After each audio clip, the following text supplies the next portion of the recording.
Merci à Gaétan, oui. Il y a du monde. Oui, merci à Gaétan et toute l'équipe pastorale. Vous savez, si je me tiens ici devant vous, c'est parce que l'équipe de pasteurs de l'Église de Portail m'ont fait confiance depuis tellement d'années. Ça a commencé avec pasteur Simon qui m'a fait confiance en me faisant prêcher à la jeunesse alors que j'avais jamais réellement prêché de ma vie. Il m'a formé, il m'a dit « c'est beau, il dit t'es prête ». Et à chaque fois que je prêchais, il revenait et il disait « OK, là, tu as dit ça de même, là, fais attention, parle plus comme ci, prends plus de pauses, prends moins de pauses, ralentis, accélère ». Et ensuite, à force de le faire à la jeunesse, pasteur Denis m'a invité à son église à Saint-Eustache. Ensuite, j'ai eu le privilège aussi d'aller à Malartic. J'ai fait Terrebonne. Je suis allé à Montréal-Nord. Et là, j'ai le privilège de pouvoir être avec vous ce matin. Donc, c'est vraiment... Merci à toute l'équipe. C'est vraiment incroyable pour la confiance que vous me faites.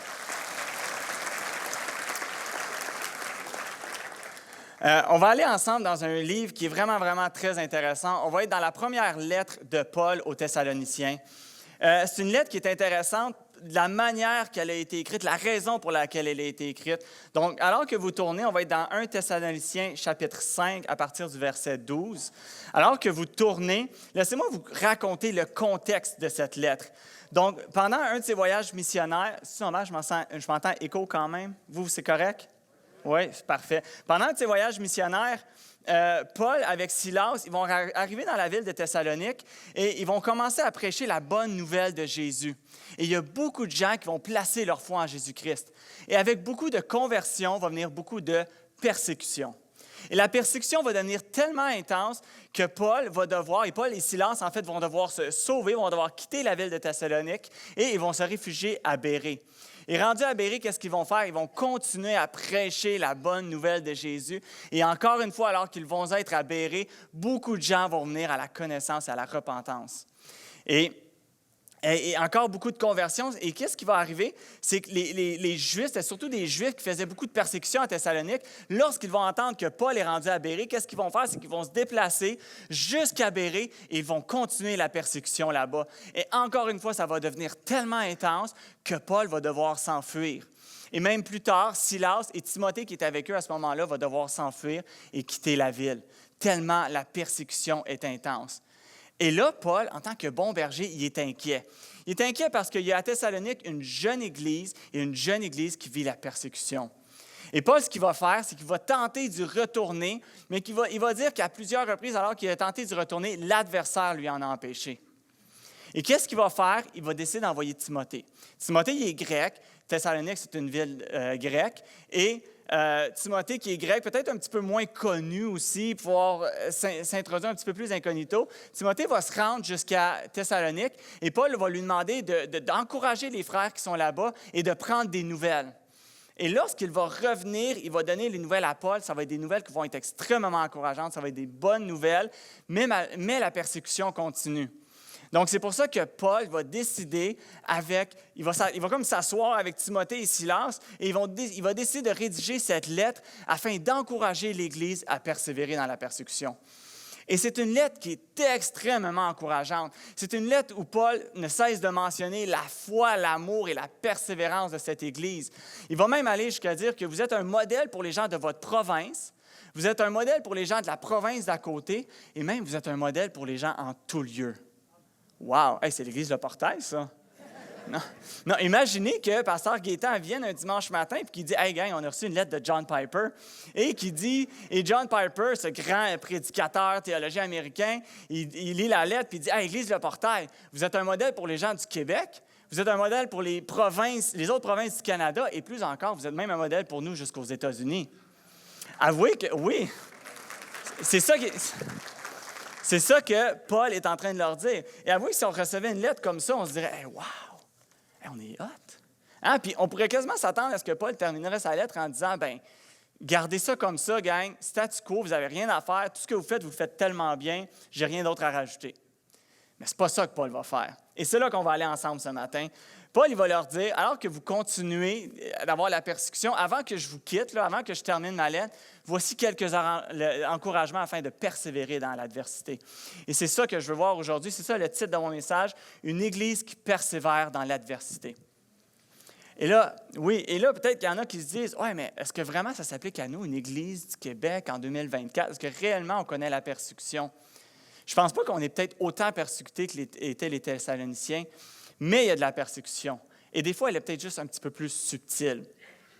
Vous savez, si demain, vous décidez d'aller au travail et que vous dites, « Moi, demain, je vais au travail puis je prêche Jésus. » Et que là, tu arrives et tu décides de dire à tes collègues que Jésus est le chemin, la vérité et la vie. Et tu leur dis, « Il n'y a aucun autre chemin qui mène au Père que Jésus seul.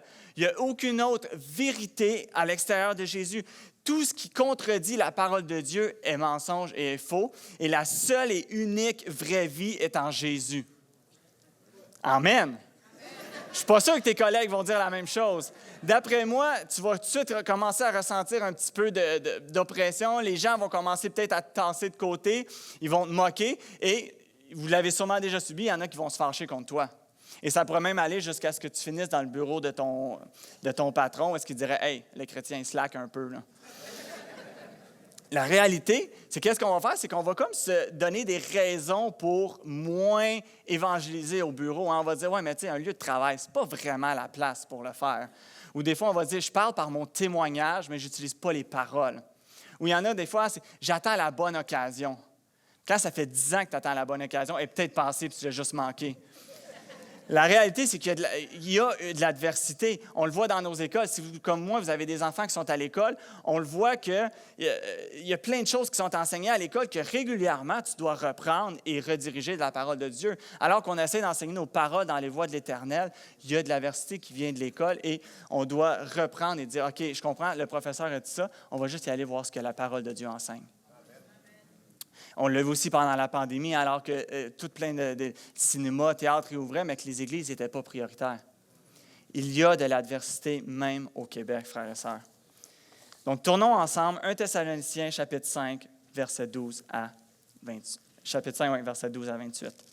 « Nous vous prions, frères, d'avoir de la considération pour ceux qui travaillent parmi vous, qui vous dirigent dans le Seigneur et qui vous exhortent. Ayez pour eux beaucoup d'affection à cause de leur œuvre. Soyez en paix entre vous. Nous vous prions aussi, frères, avertissez ceux qui vivent dans le désordre, consolez ceux qui sont abattus, supportez les faibles, usez de patience envers tous. Prenez garde que personne ne rende à autrui le mal pour le mal, mais poursuivez toujours le bien, soit entre vous, soit envers tous. Soyez toujours joyeux. Priez sans cesse. Rendez grâce en toutes choses, car c'est à votre égard la volonté de Dieu en Jésus-Christ. N'éteignez pas l'esprit, ne méprisez pas les prophéties, mais examinez toutes choses, retenez ce qui est bon, abstenez-vous de toute espèce de mal. Que le Dieu de paix vous sanctifie lui-même tout entier et que tout votre être, l'esprit, l'âme et le corps soient conservés irrépréhensibles lors de l'avènement de notre Seigneur Jésus-Christ. Celui qui vous a appelé est fidèle et c'est lui qui le fera. Frères, priez pour nous. Saluez tous les frères par un saint baiser. Je vous en conjure par le Seigneur que cette lettre soit lue à tous les frères, que la grâce de notre Seigneur Jésus-Christ soit avec vous. Amen, oui. Première chose que Paul nous enseigne dans ce passage, c'est qu'une Église qui veut persévérer dans l'adversité, c'est une Église qui prend soin de ceux qui prennent soin d'elle. Au verset 12, Paul va dire d'avoir de la considération pour ceux qui travaillent parmi vous, qui vous dirigent, qui vous exhortent. Ayez beaucoup d'affection à cause de leurs œuvres. Et remarquez, Paul n'est pas en train de dire « Soyez là pour vos pasteurs, soyez là pour les anciens, soyez là pour les diacres. » Non, il n'est pas en train de dire « Soyez là pour ce qu'ils sont, mais pour ce qu'ils font. » Et dans une Église qui est persécutée, leur travail est tellement important, leur travail est tellement difficile que Paul il dit « C'est notre responsabilité, gang, d'être là pour ceux qui dirigent l'Église. » Une Église comme Thessalonique qui reçoit énormément de persécutions, qui, croyez-vous, qui sont les premiers à recevoir la persécution et l'adversité? C'est les pasteurs, c'est ceux qui sont en avant et qui reçoivent les attaques qui viennent de l'extérieur. Pasteur Gaétan l'a dit, moi, mon métier, c'est pilote d'avion. Puis une de mes responsabilités en tant que pilote, c'est de m'assurer que les passagers qui sont en arrière de moi aient le vol le plus tranquille et le plus agréable possible. Et des fois, il y a pas des attaques, mais il y a des attaques qui pourraient venir de l'extérieur ou même de l'intérieur. Et c'est ma responsabilité en tant que pilote de m'assurer que tout se passe bien. S'il y a des orages, je vais m'assurer de contourner les orages. Je ne veux pas passer dans un orage. S'il y a de la turbulence à 22 000 pieds, je vais peut-être décider de voler à 24 000 pieds où est-ce que je sais qu'il n'y aura pas de turbulence. Et des fois, il peut y avoir des bris mécaniques qui viennent de l'intérieur.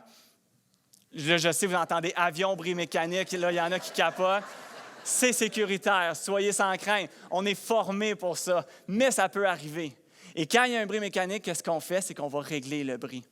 Et on va s'assurer que ça se passe le mieux pour les passagers. Et là, on va atterrir, on arrive à destination. Les gens en arrière se sont rendus compte de rien, mais ce qu'ils ne savent pas, c'est qu'il y a des gens en avant qui ont travaillé fort afin de les emmener en sécurité.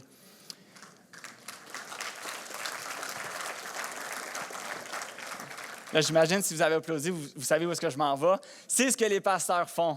Les pasteurs, alors que les attaques peuvent venir de l'extérieur, les attaques viennent du monde, les attaques viennent de l'adversaire, les attaques peuvent venir de l'intérieur, ils sont là et ils nous protègent afin qu'on ne reçoive pas toutes les attaques de l'extérieur. Et Paul va nous dire de manifester pour eux, de les apprécier, de leur témoigner une grande estime et de l'affection. Paul va faire ressortir aussi deux tâches que les dirigeants ont. La première chose qu'il va dire, c'est que ceux qui vous dirigent. Et une manière que les dirigeants, que ceux qui s'occupent de nous vont nous diriger, qui offrent la direction dans l'Église, c'est par la prédication, par l'enseignement. Et c'est une tâche qui est extrêmement difficile. Je n'ai pas l'occasion de prêcher souvent, mais à chaque fois que je prêche la parole de Dieu, c'est quelque chose que je prends très au sérieux, car je sais que qu'est-ce que je vais dire peut avoir une influence sur l'éternité des gens qui sont devant moi. Et je fais attention à chaque mot, je fais attention aux phrases que j'utilise. Et je ne veux pas dire quelque chose qui serait faux. Et je sais que par la grâce de Dieu, s'il fallait que je dise quelque chose qui n'a comme pas de bon sens, je sais que les pasteurs ou même un frère, une sœur viendraient me voir et me dire « Hey, tu sais, tu as enseigné telle affaire, mais la parole de Dieu ne dit pas plus ça. » Et par la grâce de Dieu, je pourrais mieux comprendre et mieux la proclamer la prochaine fois. Mais malgré tout, c'est vraiment une tâche qui est importante.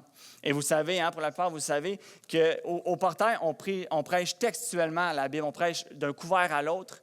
Mais il y a des textes maintenant qu'au Québec, au Canada, sont illégaux à prêcher. Et les pasteurs de l'Église, lorsqu'ils prêchent la Bible, ils peuvent s'exposer à avoir des sanctions, ils peuvent s'exposer à avoir des amendes. Et si je peux faire un autre parallèle avec mon métier, vous savez, pour un pilote, pour recevoir une amende, il faudrait qu'il fasse quelque chose de très grave. Un pilote, il faudrait qu'il arrive et qu'il ait bu de l'alcool. On s'entend, un pilote qui arrive et qui a bu de l'alcool, ça mérite moindrement une amende. Ou il faudrait qu'il fasse une manœuvre dangereuse en vol ou détournement d'avion. Ça, c'est des choses qui méritent pour un pilote d'avoir une amende. Pour les pasteurs de l'Église, parce qu'ils prêchent la parole de Dieu. Et c'est pour ces raisons, Paul va dire d'être là pour eux. Et une autre tâche que Paul va faire ressortir, c'est qu'il va dire pour ceux qui vous exhortent. D'autres versions vont dire pour ceux qui vous avertissent. Les pasteurs ont comme responsabilité d'avertir le peuple de Dieu. Ils ont comme responsabilité de mettre la discipline dans le peuple de Dieu. Et ça, ce n'est pas une tâche encore qui est facile. J'ai connu un homme qui était pasteur et il avait dû mettre en discipline son propre fils. Son propre fils qui persistait dans un péché et qui n'avait pas de repentance. Il fallait qu'il discipline parce qu'il voulait être fidèle à la parole de Dieu. Il fallait qu'il discipline son propre fils. Par la grâce de Dieu, plusieurs années plus tard, ce fils-là il est revenu à la repentance, il a demandé pardon, il s'est fait baptiser, aujourd'hui il est impliqué dans l'Église. Mais tout ça parce que son père, il savait que ce qui était le plus important, c'est d'être fidèle à ce que Dieu enseignait. Et maintenant, comment est-ce qu'on peut faire ça, nous? Comment est-ce qu'en tant qu'Église, on peut être là pour ceux qui dirigent l'Église? Comment on peut prendre soin de eux? Bien, premièrement, lorsque tu es seul, par la prière. Priez pour ceux qui dirigent l'Église. Gardez-les régulièrement dans la prière. Priez afin que Dieu les garde intègres. Priez afin que Dieu les préserve du mal. Priez pour toutes les décisions qu'ils ont à prendre pour le bien de l'Église, pour le bien du peuple de Dieu. Priez pour leur épouse, leur époux. Priez pour leur famille, leurs enfants.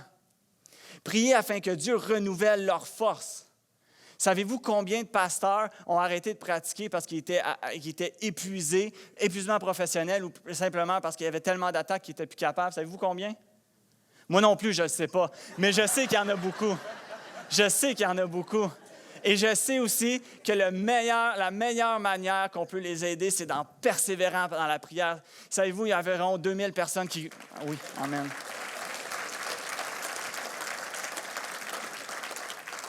Il y a environ 2000 personnes qui côtoient les sites du portail dimanche après dimanche. Imaginez si les 2000 personnes ont prié à tous les jours pour ceux qui dirigent l'Église, ce que Dieu peut accomplir au travers de notre prière.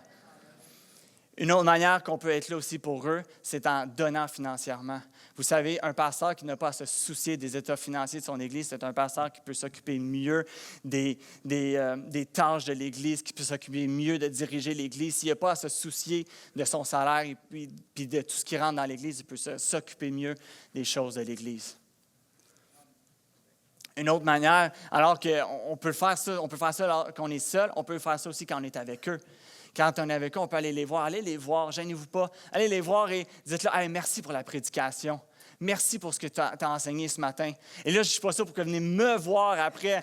Je dis ça pour que vous allez les voir, eux, lorsqu'ils prêchent. Dites-leur à quel point ce qu'ils ont apporté vous a béni, vous a touché, vous a fait grandir dans votre foi. Dites-leur que vous priez pour eux. Demandez-leur s'il y a quelque chose que vous pourriez rajouter dans votre prière alors que vous priez pour eux.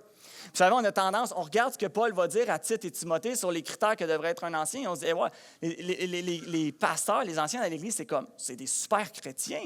Sont là, eux autres. Moi, je suis là, eux autres sont là.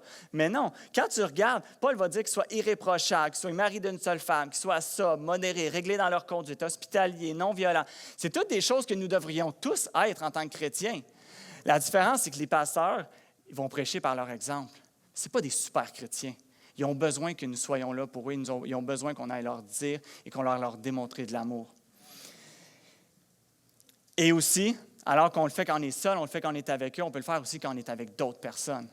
Hein, vous savez, tantôt, on revient à la maison, monsieur, vous conduisez, et tout à coup, vous demandez à votre femme la question. Puis, comment as-tu trouvé la prédication? Et là, madame, vous répondez, bah, c'était pas sa meilleure. Ou, il était fatigué puis ça paraissait. Ou c'était décousu un petit peu aujourd'hui, hein? Et monsieur, vous rajoutez, ouais, c'est pas mon prédicateur préféré. J'aime mieux quand c'est tel autre qui prêche. Et là, il n'y a pas de condamnation. Hein? Si je suis capable de donner cet exemple-là, c'est parce que c'est un exemple que j'ai moi-même vécu dans mon auto. Je suis coupable de l'avoir fait. Si je peux vous encourager, lorsque vous allez revenir sur la prédication après, que ce soit dans la voiture, autour de la table, avec des amis, avec les enfants, je vous encourage à faire revenir quelque chose dans la prédication qui est venu vous toucher, quelque chose qui vous a béni. Vous allez extensionner le travail du prédicateur. Et on le sait, hein, les prédicateurs... Oui.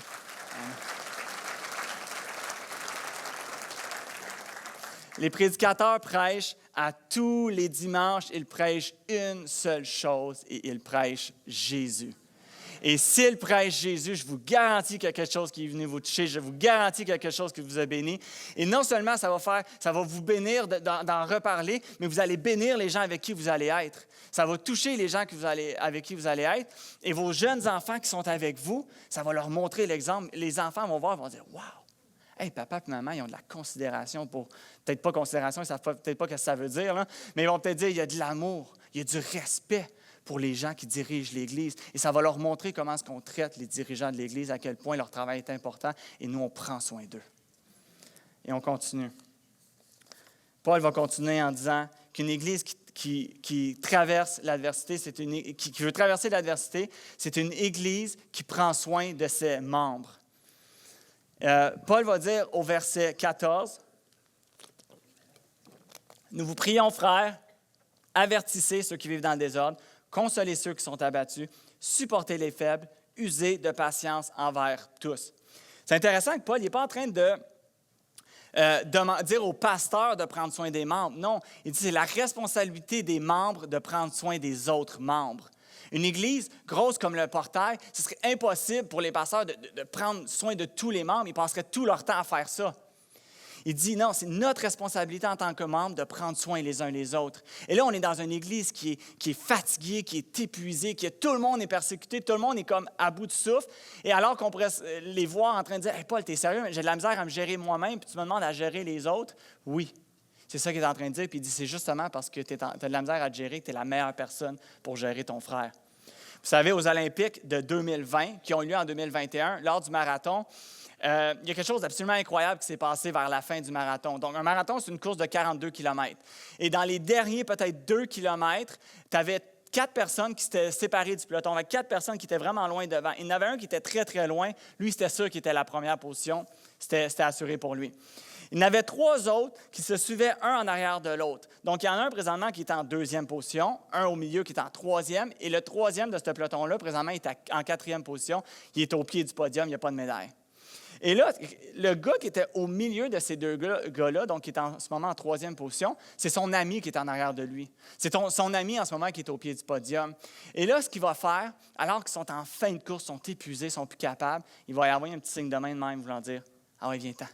Viens-t'en, toi puis moi, on s'en va chercher les médailles. » Et là, la réaction du gars qui est en arrière, il fait comme, il le regarde puis il est juste comme « Hey man, t'es malade, ça fait 40 km, là, je suis épuisé. » Le gars, il dit non. Ah oui, viens-t'en. Et là, il va se tasser. Il va commencer à courir un peu plus rapidement. Il va regarder une dernière fois, même en regardant avec le gars, il va le faire signe. Ah oui, viens-t'en, toi puis moi, on s'en va finir ça ensemble. Et encouragé par son ami, il va se tasser, il va décider de le suivre. Et ensemble, ils vont aller jusqu'à la fin. Ils vont aller chercher la 2e et la 3e place. Ce gars-là était le mieux placé pour aider son ami parce qu'il était dans la même situation, il vivait la même souffrance. Frères et sœurs, la meilleure personne pour aider un membre de l'Église Le Portail, c'est un autre membre de l'Église Le Portail.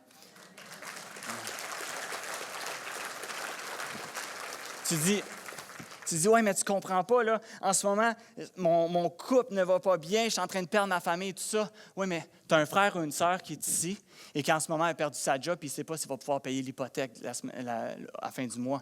Puis toi, tu te dis, ouais, mais tu comprends pas, là, j'ai perdu ma job, puis je ne sais pas si je vais pouvoir payer l'hypothèque. Oui, mais il y a un frère ou une sœur qui est ici en ce moment, que son couple ne va pas bien, que la famille en arrache, puis qui a besoin de toi aussi.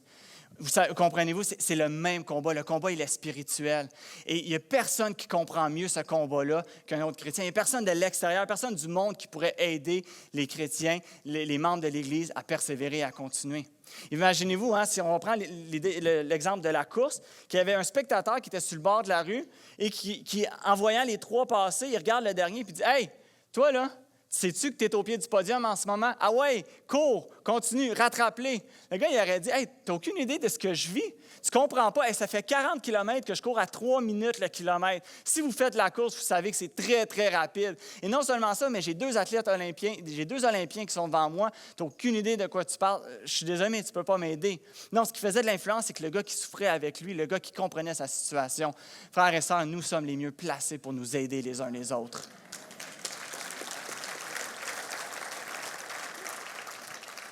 Et non seulement nous devrions prendre soin les uns les autres, mais nous devrons prioriser. On devrait se prioriser. Paul va dire en Galates 6 qu'on doit s'occuper d'abord des gens de la famille. Et il va dire, regardez ici au verset 14, alors qu'il nous dit de nous avertir, de nous consoler, de nous supporter et d'user de patience les uns envers les autres. Après ça, il va dire au verset 15, « Prenez garde que personne ne rende à autrui le mal pour le mal. Mais poursuivez le bien, soit entre vous, soit envers tous. » C'est à l'intérieur qu'on doit avertir, consoler, supporter, user de patience. Et ensuite, on doit être un bon témoignage pour les gens de l'extérieur. Vous savez, quand vous prenez l'avion, et là, c'est le dernier exemple sur l'aviation que je prends, c'est promis, ça marchait trop bien, là. Mais quand vous prenez l'avion, l'agent de bord, au début, qu'est-ce qu'elle va dire? Elle va dire, si jamais on devait perdre la pressurisation, un masque à oxygène va tomber devant vous. Prenez-le, ajustez-le et respirez normalement. Et ensuite, elle va rajouter, si vous deviez aider quelqu'un, mettez d'abord votre masque et ensuite aidez la personne.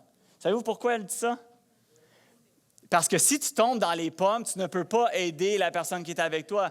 Frères et sœurs, nous sommes le corps de Christ. Mais si le corps souffre, si le corps a le bras brisé, tu dois réparer ton bras avant de pouvoir aider ton voisin.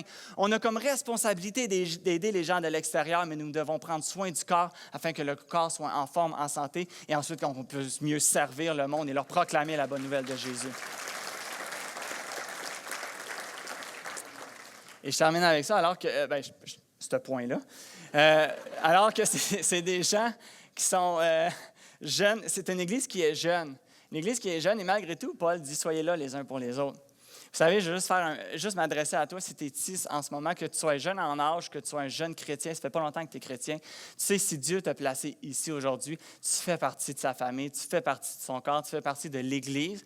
Et Dieu veut t'utiliser pour donner une parole de consolation, une parole d'encouragement à quelqu'un. Tu n'es pas trop peu chrétien que tu ne peux pas encourager un frère ou une sœur qui est dans la difficulté. Nous sommes là les uns avec les autres et nous pouvons nous aider les uns les autres. Et Paul va continuer. Troisième chose qu'il va nous enseigner, c'est qu'une Église qui veut persévérer dans l'adversité, c'est une Église qui s'appuie toujours sur Jésus. Verset 16, Paul va dire, il va dire « Soyez toujours joyeux, priez sans cesse, rendez grâce en toutes choses, n'éteignez pas l'esprit. » Paul est en train de leur dire, alors que vous vivez la persécution, alors que vous vivez les tribulations, regardez à Jésus. Votre joie, la prière, la reconnaissance, regardez à Jésus. Et il finit en disant, n'éteignez pas l'esprit. Toutes ces choses-là sont animées en dedans de nous par l'Esprit de Jésus qui est en nous. Paul va dire, soyez toujours joyeux. Il n'est pas en train de négliger ce qu'ils vivent. Il n'est pas en train de dire que leur souffrance n'est pas vraie. Non, leur souffrance, elle est vraie. Est tellement vrai que Paul a dû quitter non seulement une fois, mais 2 fois, tellement les persécutions étaient difficiles. Et Paul va leur dire que, il va dire, dans le premier chapitre, il va dire qu'ils ont reçu la parole au travers de beaucoup de tribulations avec la joie du Saint-Esprit. La joie que nous avons alors que nous vivons la persécution, nous vivons la tribulation, nous vient de l'Esprit de Dieu qui est en nous. Alors qu'on vit des difficultés, des fois, on ne comprend pas tout, mais on a une joie en dedans de nous qui est inexprimable parce que nous avons l'Esprit de Jésus qui nous accompagne et qui nous donne sa joie. Peut-être que tu vis quelque chose, puis tes circonstances sont difficiles, mais de trouver notre joie dans les circonstances, ça serait comme de dire à Jésus qu'il est suffisant, mais qu'on a besoin de plus. Et ça serait de faire de nos circonstances un idole. Ce serait comme dire à Jésus, « Jésus, je trouve ma joie en toi, mais je serais vraiment joyeux si j'avais une augmentation au travail. Non, mais je trouve ma joie en toi, mais si mon enfant était guéri, là, je serais vraiment joyeux. Je trouve ma joie en toi, mais si ma famille elle pouvait mieux aller, là, je serais vraiment joyeux. » C'est faire de nos circonstances un idole, alors que Jésus dit non, il dit « Je suis suffisant. Regarde à moi. Oui, tes circonstances sont difficiles, mais je t'accompagne, je suis là et je te donne une joie. » Et c'est pour ça que la vie du chrétien, alors que c'est une vie qui peut sembler tellement ordinaire, on vit dans la joie jour après jour, car il y a quelque chose qui est en dedans de nous, qui est inexprimable. Il y a une joie qui, malgré les circonstances, nous savons que nous appartenons, que nous sommes enfants de Dieu.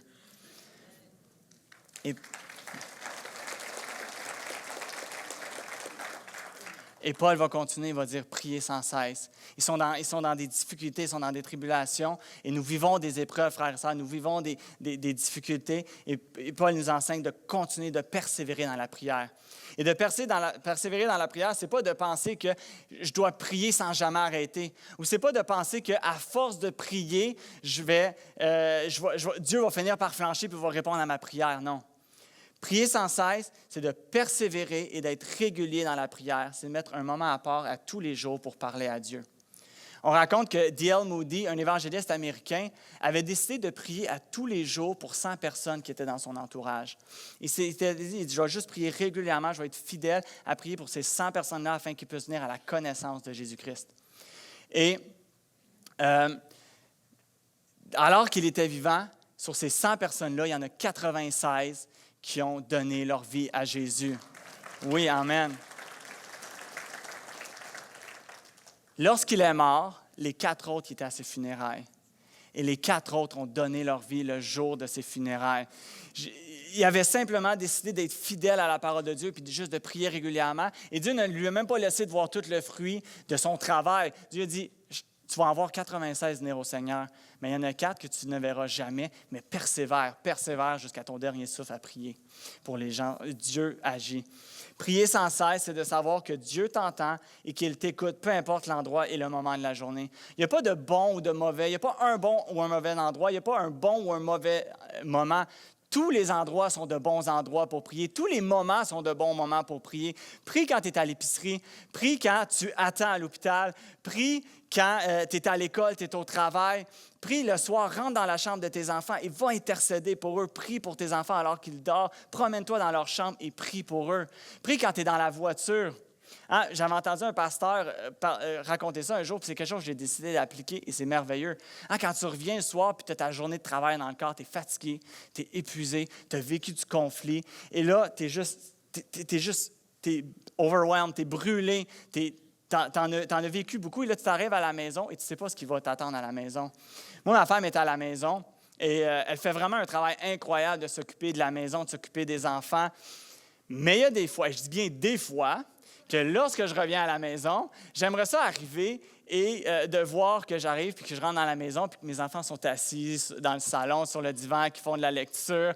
La maison est propre. Ça sent la lasagne qui est cuite. J'aimerais ça. C'est pas toujours la réalité. Des fois, tu rentres chez vous et finalement, les enfants ont décidé de transformer le salon en cabane. Les divans sont virés à l'envers. Ma femme a eu une grosse journée. La vaisselle n'est pas faite. On ne sait même pas ce qu'on va souper. Quand je suis dans l'auto, Seigneur, je ne sais pas ce qui m'attend chez nous. Mais alors que je m'en viens, alors que je suis fatigué, alors que j'ai vécu quelque chose au travail, aide-moi à être un bon mari pour ma femme. Aide-moi à être un bon père pour mes enfants.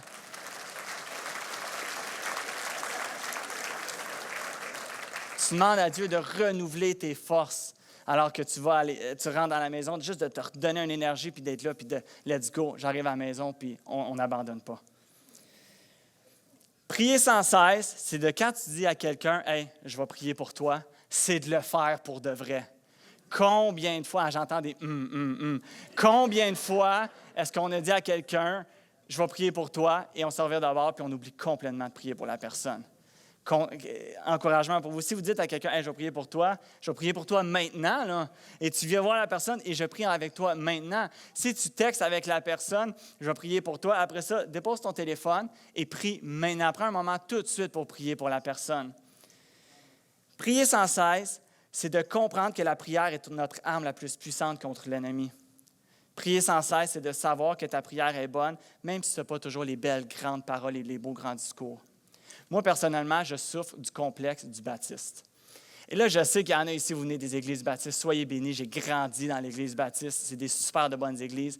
Mais nos prières ne sont pas les plus flamboyantes. Nos prières sont très sobres dans les églises baptistes. Et quand je suis arrivé à l'église Le Portail et que j'ai commencé à prier avec mes frères et mes sœurs qui venaient de milieux beaucoup plus charismatiques, j'étais gêné de ma prière. J'étais comme, wow, leurs prières sont donc bien remplies de l'esprit. Leurs prières sont donc bien belles. Moi, je suis là, puis Seigneur, je te prie que... Et j'étais un petit peu gêné. Et il a fallu que le Seigneur travaille mon cœur pour me montrer que, hey, peu importe comment tu me pries, j'entends ta prière et ta prière, elle est parfaite parce que tu l'as fait au nom de Jésus-Christ. Ne soyons pas gênés de prier les uns avec les autres. Non, prions ensemble. Si Dieu t'a donné une personnalité qui est plus tranquille, qui est plus timide, prie de cette manière. Si Dieu t'a donné une personnalité plus explosive, prie de cette manière. Les deux prières sont aussi bonnes et Dieu prend plaisir à ta prière. Et finalement, prier sans cesse, c'est de l'avoir comme réflexe quand vient l'adversité. Je ne sais pas si vous avez vu le film The Breakthrough. C'est un film qui raconte l'histoire vécue d'un jeune garçon de 14 ans, un jeune homme qui, aux États-Unis, c'est une histoire vraie, ça a été hyper médiatisé aux États-Unis. Et alors qu'on est en hiver, il va décider de s'aventurer sur un lac avec ses deux amis. Et ce qui devait arriver arrive, le lac va briser et les trois garçons vont tomber dans le lac. Et ces deux amis vont réussir à se débattre et sortir de l'eau glacée. Mais John Smith, le jeune gars de 14 ans, lui ne réussira pas à sortir, il va caler au fond. Et les secours vont arriver, ils vont réussir à sortir le garçon, mais seulement après 15 minutes. Le garçon va passer 15 minutes en dessous de l'eau. Et dès qu'ils vont sortir, ils vont commencer à pratiquer les réanimations cardiaques sur le jeune garçon parce qu'il n'y avait plus de pouls. Et ils vont continuer, ils vont l'emmener jusqu'à l'hôpital. Et rendu à l'hôpital, le personnel de l'hôpital va prendre en charge le jeune garçon et continuer la réanimation cardiaque. Ils vont essayer de le réanimer pendant plus de 30 minutes. Pendant 30 minutes, ils vont essayer de réanimer le jeune garçon sans pouls. Et alors que le médecin était prêt à déclarer la mort du jeune garçon, il s'est dit, je vais attendre que la mère elle arrive avant. Et là, la mère s'en vient et le personnel de l'hôpital se tasse et la mère, elle arrive et la scène, elle est vraiment prenante. Genre, si tu as des enfants, tu brailles à côté. Et là, tu vois la mère qui arrive et qui voit son jeune garçon de 14 ans qui est étendu sur le lit d'hôpital sans vie. Et la mère, alors qu'elle pleure, son premier réflexe va de dire, « Saint-Esprit, viens donner la vie à mon fils. » Et à ce moment-là, le rythme cardiaque est revenu sur le jeune garçon.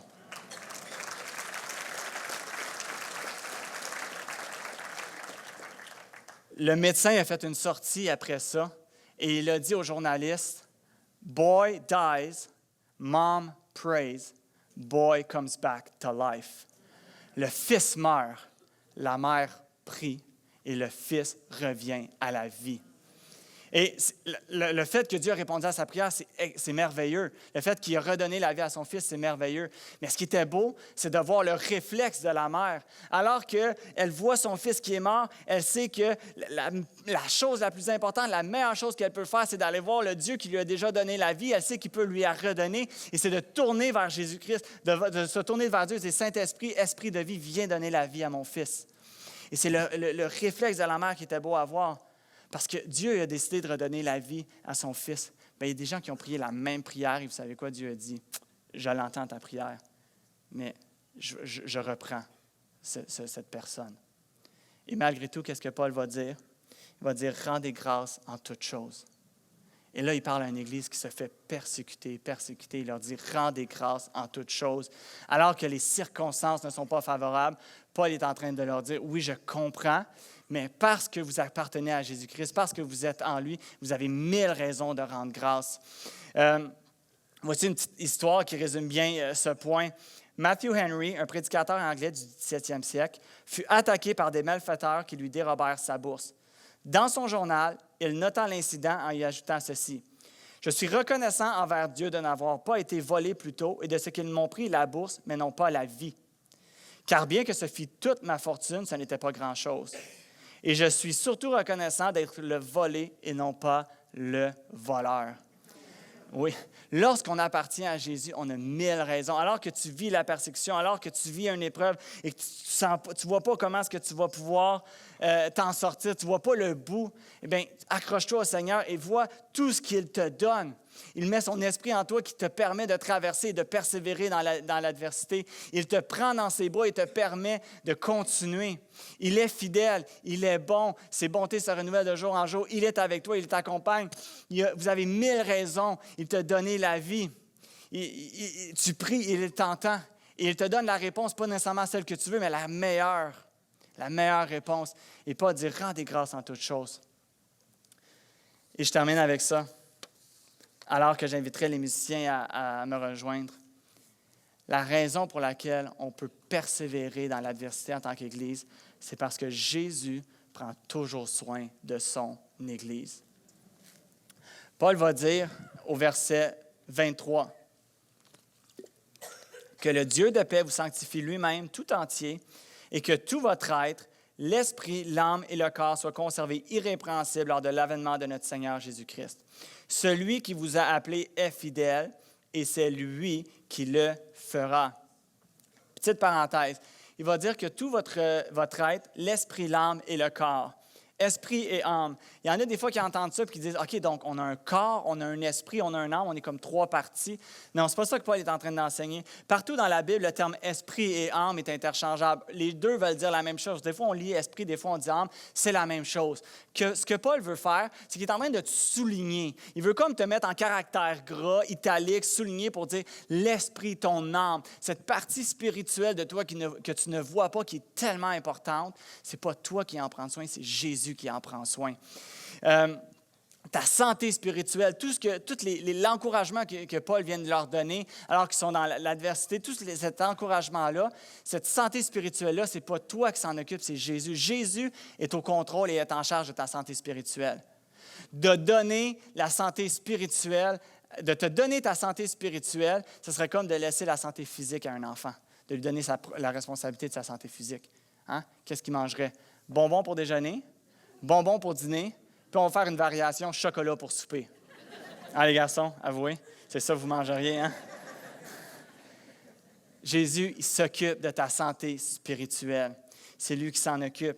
Et si nous réussissons à traverser au travers des épreuves, si nous réussissons même malgré l'épreuve de prendre soin de ceux qui prennent soin de nous, de prendre soin les uns les autres, de vivre dans la joie, de persévérer dans la prière et de rendre grâce, c'est parce que nous avons son esprit qui est en nous. Et on a vu la semaine dernière comment est-ce que l'esprit qui accompagnait Jésus, qui l'a accompagné toute sa vie, c'est le même esprit qui est en nous. Et tout ce que Paul nous demande de faire, si on est capable de le faire, c'est parce que l'esprit qui est en nous est avec Jésus. Jésus accomplit ces choses alors qu'il était sur la terre.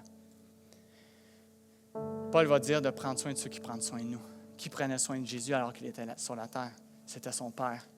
Et Jésus a toujours démontré un amour, une considération, de l'affection parfaite envers son Père. Et on prend soin les uns des autres. Alors que Jésus vivait toutes sortes de choses, il a toujours pris soin des gens qui étaient avec lui. Il a usé de patience. Il était avec ses disciples. Et si vous lisez les évangiles, vous allez voir que ça prenait beaucoup de patience pour être avec les disciples. Il était lent des fois, il était dur, mais Jésus était patient avec eux. Paul va nous dire d'être toujours joyeux, de prier sans cesse, de rendre grâce. Jésus faisait ces choses-là continuellement. Il vivait dans la joie. Il était continuellement dans la prière. Il rendait grâce en toutes choses. Et ce même esprit qui était en Jésus, nous l'avons en nous. Je termine avec ça, frères et sœurs. Ne vous mettez pas cette pression sur vos épaules.